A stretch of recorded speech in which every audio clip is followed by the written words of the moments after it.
आज उत्कर्ष पाठ्यक्रम supported learning phase दिवस 23 को समस्त को स्वागत करुच्ची। वेलकम पिला माने। आज आमे द्विघात समीकरण और यार समाधान विषय रे जानिबा। तुमे माने आगरु चल राशि, ध्रुव राशि, बीजगणितिक उक्ति, पॉलिनोमियल एवं समीकरण विषय रे पढ़िछ। तुमे माने एकघाती समीकरण समाधान निर्णय करने मध्य शिखिच। एठारे आमे पॉलिनोमियल यार चल राशि और पॉलिनोमियल घात को गोटे सारणी रे रखिचु। देख पिला माने तुमे जानिच जे जेउ पॉलिनोमियल रे चल राशि रो सर्वोच्च घात जहा हेइथाय ताकू पॉलिनोमियल रो घात बोली कहा जाय। जेपरि एठी देखो 2x - 3y + 6 पॉलिनोमियल रे चल राशि होची x एवं y। एठारे दुईटी चल राशि अछि, मात्र उभयर सर्वोच्च घात 1 होइतिबारु पॉलिनोमियल रो घात हैला 1। 2x² - 5x - 1 एही पॉलिनोमियल रे गोटे चल राशि अछि x एवं x रो सर्वोच्च घात 2 होइतिबारु पॉलिनोमियल रो घात हैला 2। तेबे जेउ पॉलिनोमियल रे चल राशि रो घात 2 हेइथाय, सर्वोच्च घात 2 थाए किंबा आमे कहि पारू पॉलिनोमियल रो घात 2 होइथाय ताकू कहा जाय द्विघात पॉलिनोमियल। सेही परी समीकरण क्षेत्र रे मध्य जेउ समीकरण रे चल राशि बा अज्ञात राशि रो सर्वोच्च घात 2 होइथाय ताकू कहा जाय द्विघात समीकरण। एठारे आमे जेउ सारणी नेइचु द्वितीय सारणी रे देख 8x² + 5x + 3 = 0 एही समीकरण रे चल राशि रो घात सर्वोच्च घात 2, तेणु एही समीकरण टिकु कहा जिवो द्विघात समीकरण। y³ - 5y² + 2y = 0 एही समीकरण रे चल राशि y रो सर्वोच्च घात 3 अछि। गोटे पद रे y रो घात 2 अछि, मात्र सर्वोच्च घात 3, तेणु यह द्विघात समीकरण नुहे। गोटे द्विघात समीकरण साधारण रूप ax² + bx + c = 0 होइथाय। एठारे a हेउची x² row सहग, b Hella x रो सहग और c एक ध्रुवक। एठारे दिया जायतिबा सारणी रे केतोटी द्विघात समीकरण उदाहरण अछि। प्रथमे देख 3x² + 5x + 6 = 0 रे a रो मूल्य हैला 3, b रो मूल्य 5 और c रो मूल्य 6। सेही परी x² - 2x + 1 = 0 रे a हैला 1, b होउची -2 एवं c होउची 1। 5x² + 2x = 0 ए समीकरण रे a रो मूल्य 5, b रो मूल्य बा x रो सहग हैला 2, मात्र तृतीय पद c नथिबारु आमे लिखिबा c रो मूल्य हैला 0। तुमे आगरु एकघाती समीकरण समाधान करिच। सेतिरे देखिच जे एकघाती समीकरण रे चल राशि रो गोटिए मूल्य थाए, अर्थात समीकरण रो गोटिए समाधान रहिथाए। मात्र द्विघाती समीकरण रे चल राशि रो आमे दुईटी मूल्य पाइथाउ, अर्थात समीकरण रो दुईटी समाधान रहिथाए। एहाकू समीकरण रो बीज बा मूल बोली मध्य कहा जाइथाए। प्रथमे बंटन नियम साहाय्य रे द्विघात पॉलिनोमियल रो उत्पादक निर्णय करी समीकरण समाधान करिबा। तुमे बंटन नियम विषय रे जानिच। बंटन नियम हैला a * x + b * x = x * a + b। x को जदि मु a आउ b रो जोगफल रे गुणन करिवि ताहा बांटी हेई गुणन हबो ax + bx भाबरे। एई नियमटी को बुझिबा पई गोटे चित्र देख। गोटे आयतचित्र रो बाहु x एवं a एकक हेउ। आउ एक आयतचित्र नेछि जहार बाहु x एकक एवं b एकक हेइथाउ। एही दुई आयतक्षेत्र को जदि आमे जोड़ी देउचे तार बा गोटे बाहु होउची x एवं आउ गोटे बाहु होउची a + b, a और b रो जोगफल। प्रथम आयतक्षेत्र रो क्षेत्रफल हैला ax एवं द्वितीय आयतक्षेत्र रो क्षेत्रफल हैला bx। आयतक्षेत्र दुईटीर क्षेत्रफलर समष्टि होउची ax प्लस bx। ए दुईटी क्षेत्र को मिसेई आमे नूतन आयतक्षेत्र गठित करिचे। नूतन आयतक्षेत्रर बाहु हेला x आउ a प्लस b, तेणु तार क्षेत्रफल हेला x into a plus b। तेणु आमे जानिले x into a plus b समान ax प्लस bx, जोंटी कि आमर बंटन नियम। वर्तमान ए बंटन नियम को नहीं गोटे उदाहरण नबा किपरि आमे द्विघात समीकरणर समाधान करिबा। एठारे 2x स्क्वायर प्लस 3x समान 0। उभय रु आमे x जदि साधारण नौचे आमे पाउचे x इंटू 2x प्लस 3 समान 0, कारण x इंटू 2x हेला 2x स्क्वायर आउ x इंटू 3 होउची 3x, मझिरे प्लस चिन्ह अछि। तेणु दुईटी पदर जेतेबेले गुणफल शून्य होइथाए तेबे जेकोनोसी गोटिए पद शून्य हेबो अथवा दुईटी जाक पदर मूल्य शून्य हेबो।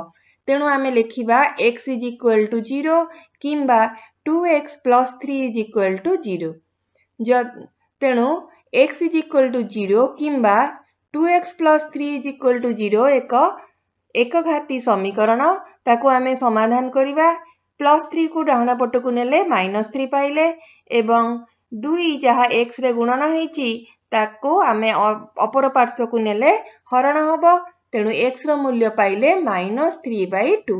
तेणु समीकरणर बीज बा मूलद्वय किंबा समाधान कहि परिबा होची 0 ओ -3/2।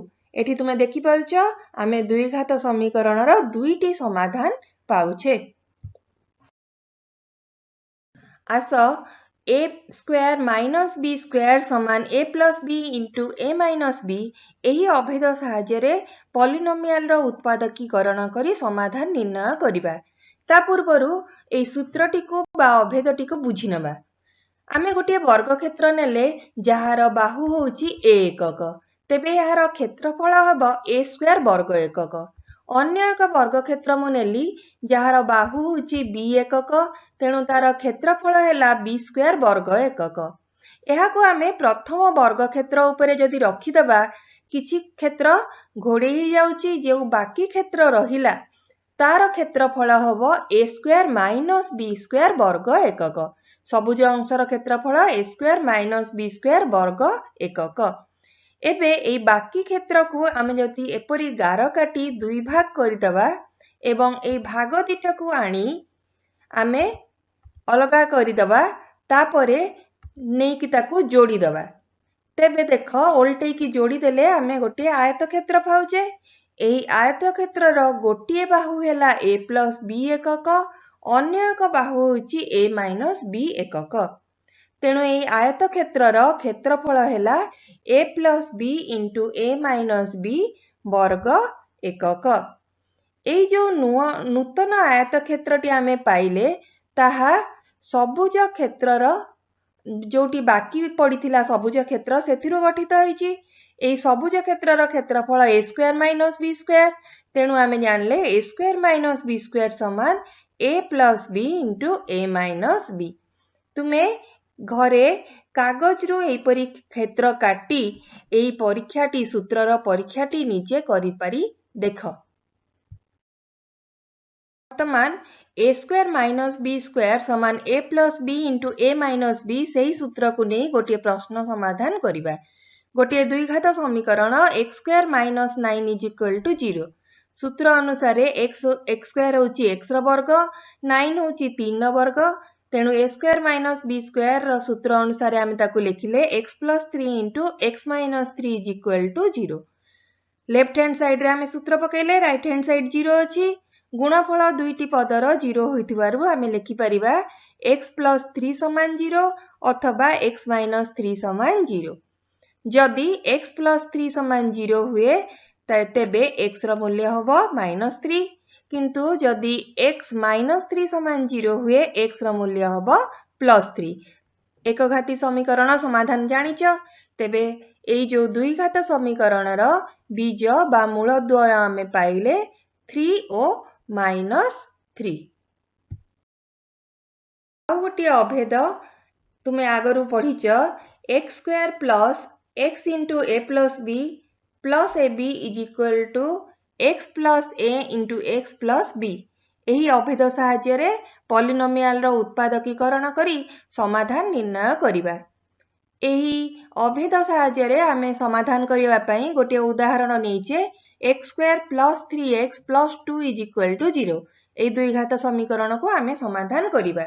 ପ୍ରଥମେ ପ୍ରଶ୍ନଟିର ସମାଧାନ ଚିତ୍ର ମାଧ୍ୟମରେ ବୁଝି ନେବା, ତାପରେ ସୂତ୍ର ଅନୁସାରେ ସମାଧାନ କରିବା। ଏଠାରେ ପ୍ରଥମ ପଦ x square ପାଇଁ ଗୋଟିଏ ବର୍ଗକ୍ଷେତ୍ର ନେବା, ଯାହାର ବାହୁ ହେଲା x ଏକକ ଓ କ୍ଷେତ୍ରଫଳ x square ବର୍ଗ ଏକକ। ଦ୍ୱିତୀୟ ପଦ 3x ପାଇଁ ତିନୋଟି ଆୟତକ୍ଷେତ୍ର ନେଇଛେ, ଯାହାର ବାହୁ x ଓ a ଏକକ। ତେଣୁ କ୍ଷେତ୍ରଫଳ ହେଲା ଏଇ ଯୋଉ ଆୟତକ୍ଷେତ୍ର ତିନୋଟିର କ୍ଷେତ୍ରଫଳ x ଏକକ ଲେଖାଏଁ। ତିନୋଟି ଆୟତକ୍ଷେତ୍ର ତିନୋଟି x, ତେଣୁ ସମଷ୍ଟି ହେଲା 3x। ତୃତୀୟ ପଦ ଦୁଇଟି ପାଇଁ ଆମେ ଦୁଇଟି ବର୍ଗକ୍ଷେତ୍ର ନେଇଛେ, ପ୍ରତ୍ୟେକର ବାହୁ ହେଲା 1 ଏକକ, ତେଣୁ ପ୍ରତ୍ୟେକ ବର୍ଗକ୍ଷେତ୍ରର କ୍ଷେତ୍ରଫଳ ହେଲା 1 ବର୍ଗ ଏକକ। ଏହିପରି ଆମେ ଦୁଇଟି ବର୍ଗକ୍ଷେତ୍ର ନେଇଛେ। ସବୁକୁ ମିଶେଇକି ଯଦି ଆମେ ଗୋଟେ କ୍ଷେତ୍ର ସୃଷ୍ଟି କରିବା, ପ୍ରଥମେ ବର୍ଗକ୍ଷେତ୍ରଟିକୁ ନେଲି, ଦୁଇଟି ଆୟତକ୍ଷେତ୍ରକୁ ସଜେଇକି ରଖିଲି, ତାପରେ ଗୋଟିଏ ଆୟତକ୍ଷେତ୍ରକୁ ଆର ପାର୍ଶ୍ୱରେ ରଖିଲି। କିଛି କ୍ଷେତ୍ର ବାକି ରହିଯାଉଛି, ସେଠି ଆମେ ଯୋଉ ବର୍ଗକ୍ଷେତ୍ର ଦୁଇଟି ରଖିଲେ, ଯାହାର କ୍ଷେତ୍ରଫଳ ହେଲା 1 ବର୍ଗ ଏକକ। ତେବେ ଆମେ ଦେଖିଲେ ଏଇ ଯେତେ ଗୁଡ଼ିଏ କ୍ଷେତ୍ର ଆମେ ନେଇଥିଲେ 4 2 6ଟି କ୍ଷେତ୍ରକୁ ମିଶେଇ ଗୋଟିଏ ନୂତନ ଆୟତକ୍ଷେତ୍ର ତିଆରି କଲେ। ଏହି ଆୟତକ୍ଷେତ୍ରର ଗୋଟିଏ ବାହୁ ହେଲା x plus 2, ବ୍ଲୁ ଏରିଆଟା ହେଲା x, ଦୁଇଟି ରେଡ୍ 1 ଆଉ 1 2 ହେଲା।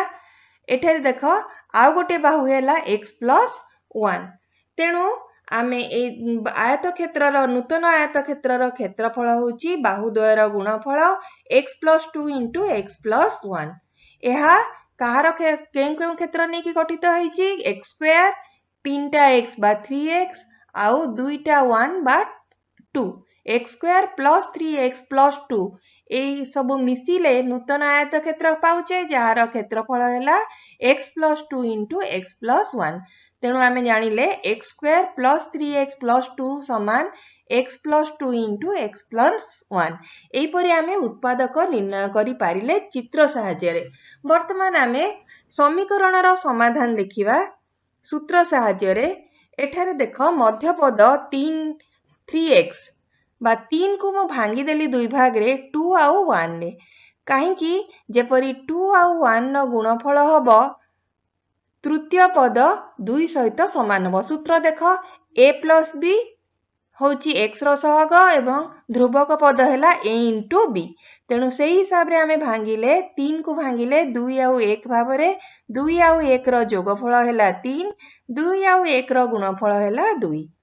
ବର୍ତ୍ତମାନ ସୂତ୍ର ପକେଇ ଆମେ ଲେଖିପାରିବା x square plus a plus b into x plus ab ସମାନ 0। ସେହି ଅନୁସାରେ ଆମେ ଲେଖିଲେ, ତାର ସୂତ୍ର ଅନୁସାରେ ଆମେ ଲେଖିଲେ x plus 2 into x plus 1 is equal to 0। ଆମେ ଚିତ୍ରରେ ମଧ୍ୟ ସେହିଭଳି ଉତ୍ପାଦକୀକରଣ ବାହାର କରିଥିଲେ। ବର୍ତ୍ତମାନ ଦୁଇଟି ପଦର ଗୁଣଫଳ 0 ହୋଇଥିବାରୁ ଆମେ ଲେଖିବା x plus 2 ସମାନ 0 କିମ୍ବା x plus 1 ସମାନ 0। x plus 2 ଯଦି 0 ହୁଏ, x ର ମୂଲ୍ୟ ହେଲା -2 ଏବଂ x plus 1 ଯଦି 0 ହୁଏ, x ର ମୂଲ୍ୟ ହେଲା -1। ପ୍ଲସ୍ 1କୁ ଡାହାଣକୁ ଆଣିଲେ -1 ପାଉଛେ, ପ୍ଲସ୍ 2କୁ ଡାହାଣକୁ ଆଣିଲେ -2। ତେବେ ସମୀକରଣର ବୀଜ ବା ମୂଳଦ୍ୱୟ ହେଉଛି -2 ଓ -1। ତେବେ ପିଲାମାନେ, ଆଜି ଆମେ ତିନୋଟି ଅଭେଦ ସାହାଯ୍ୟରେ ଦ୍ୱିଘାତ ସମୀକରଣର ସମାଧାନ କରିବା ଜାଣିଲେ। ତୁମେ ପ୍ରଥମେ ଦ୍ୱିଘାତ ସମୀକରଣ କ'ଣ ଜାଣିଲ ଏବଂ ତିନୋଟି ଅଭେଦ ସାହାଯ୍ୟରେ ସମାଧାନ କିପରି କରାଯାଏ ତାହା ମଧ୍ୟ ଆମେ ଦେଖିଲେ। କେତୋଟି ପ୍ରଶ୍ନ ମଧ୍ୟ ସମାଧାନ କରିଛେ। ତେବେ ଏବେ ତୁମେ ତୁମର ଉତ୍କର୍ଷ ବହିର ଥିବା କାର୍ଯ୍ୟଫର୍ଦ୍ଦ 23ରେ ଥିବା ପ୍ରଶ୍ନ ଗୁଡ଼ିକ ସମାଧାନ କରି ଏହି ପ୍ରକ୍ରିୟାର ଅଭ୍ୟାସ କର। ଧନ୍ୟବାଦ।